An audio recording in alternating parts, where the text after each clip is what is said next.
ವಿಶ್ವವಿಖ್ಯಾತ ಮೈಸೂರು ದಸರಾಕ್ಕೆ ದಿನಗಣನೆ ಪ್ರಾರಂಭ ಆಗಿದೆ. ಆದರೆ ಉದ್ಘಾಟಕರ ವಿಚಾರವಾಗಿ ಬಿಜೆಪಿ ಮಾಜಿ ಸಂಸದ ಪ್ರತಾಪ್ ಸಿಂಹ ಈಗ ಹೈಕೋರ್ಟ್ ಮೊರೆ ಹೋಗಿದ್ದಾರೆ.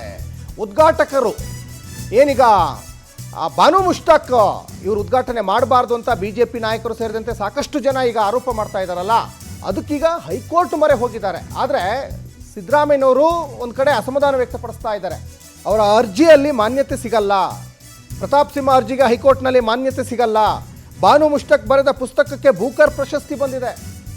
ಬಾನು ಮುಷ್ತಾಕ್ ಅವರಿಂದ ಕನ್ನಡಾಂಬೆಗೆ ಅಪಮಾನ ಎಂಬ ಆರೋಪವನ್ನು ಬಿಜೆಪಿಯವರು, ಸ್ಪೆಷಲಿ ಮಾಜಿ ಸಂಸದ ಪ್ರತಾಪ್ ಸಿಂಹ ಮತ್ತು R Ashok, C T Ravi, ಹೀಗೆ ಸಾಕಷ್ಟು ಜನ ಒಂದು ಕಡೆ ಆರೋಪವನ್ನು ಮಾಡಿದರು. ಮತ್ತು ಈ ಹಿಂದೆ ನಿಸಾರ್ ಅಹಮದ್ ಅವರು ಕೂಡ ಈ ಮೈಸೂರು ದಸರಾವನ್ನು ಉದ್ಘಾಟನೆಯನ್ನು ಮಾಡಿದರು. ಆಗ ಈ ರೀತಿಯಾದಂತಹ ಟೀಕೆ ವ್ಯಕ್ತವಾಗಿರಲಿಲ್ಲ. ಅವರು ಕೂಡ ಅನ್ಯ ಧರ್ಮದವರೇ, ಮತ್ತು ಅವರು ಈ ಕನ್ನಡಾಂಬೆ ಬಗ್ಗೆ, ಕನ್ನಡದ ಬಗ್ಗೆ, ಕನ್ನಡಿಗರ ಬಗ್ಗೆ ಯಾವತ್ತೂ ಕೂಡ ಅಪಮಾನ ಮಾಡಿರಲಿಲ್ಲ. ಹಾಗಾಗಿ ನಾವು ಸ್ವಾಗತ ಮಾಡಿದ್ವಿ.